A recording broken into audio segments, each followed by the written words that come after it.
सबके डाঙर कथा खूब डाঙर एटा शब्द शंकर आजान कला माने समन्वय क्षेत्र और मैं आशा करिছোঁ जे यार उपस्थित प्रत्येकजन व्यक्ति এই যে শংকৰ আজান নামৰ শব্দ দুটা তাৰ যাতে মৰ্যাদা ৰাখে কোনেও যাতে কাৰো প্ৰৰোচনাত পৰি শংকৰ আৰু আজানক মানে পৃথক নকৰে আমি সদায় একেলগে থাকি আহিছোঁ সদায় একেলগে বসবাস কৰি আহিছোঁ এতিয়াও আছোঁ আৰু অনাগত আমি বহু হাজাৰ বছৰলৈকে আমি একেলগে থাকিম গতিকে মোৰ এই সমন্বয় ক্ষেত্ৰৰ পৰা সকলোলৈকে এটাই অনুৰোধ আৰু মোৰ ইয়াত দেখিও খুব ভাল লাগিছে যে খুব সুন্দৰকৈ দুয়ো সংস্কৃতিৰ মানুহে ইয়াত একেলগে মানে সহযোগ কৰিছে হাজাৰ হাজাৰ ল'ৰা ছোৱালী আহিছে শোভাযাত্ৰা কৰিবলৈ আৰু গ্ৰন্থমেলাৰ নিচিনা এটা কথা এইটো মানে খুব ডাঙৰ প্ৰয়াস এটা জাতি আগবাঢ়িবলৈ হ'লে গ্ৰন্থই হৈছে আটাইতকৈ ডাঙৰ মানে সমল গতিকে মই আশা কৰিম ইয়াত উপস্থিত প্ৰত্যেকজন ব্যক্তি আৰু এই ক্ষেত্ৰৰ পৰা মই সকলোকে আহ্বান জনাব বিচাৰোঁ যে কাৰোবাৰ কোনোবা সুবিধাবাদী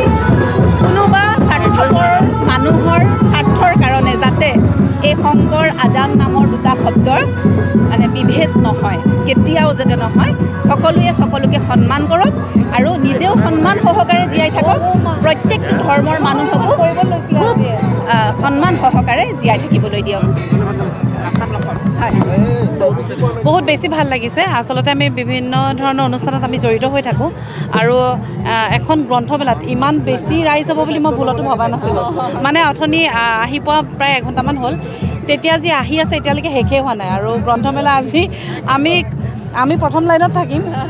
কোনখিনিত মানে শেষৰ লাইনটো শেষতে আমি চাগে আকৌ এখন ফিল্ড আকৌ ঘূৰি পামহে ইমান ডাঙৰ মানে আজি মানে কি কয়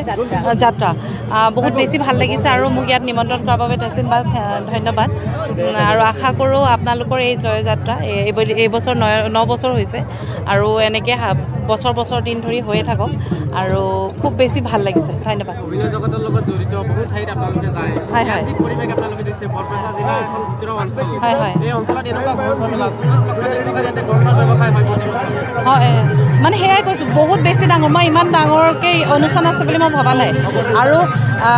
মানে শোভাযাত্ৰাত অংশগ্ৰহণ কৰিবলৈ ইমান ৰাইজ আহিছে সেইটো কাৰণে বহুত বেছি ভাল লাগিছে আৰু ধন্যবাদ জনাম শংকৰ আজান সমন্বয় ক্ষেত্ৰক আৰু আশা কৰোঁ অনাগত দিনতো আপোনালোকে এনেদৰে আপোনালোকৰ এই মানে যাত্ৰা অব্যাহত থাকক ধন্যবাদ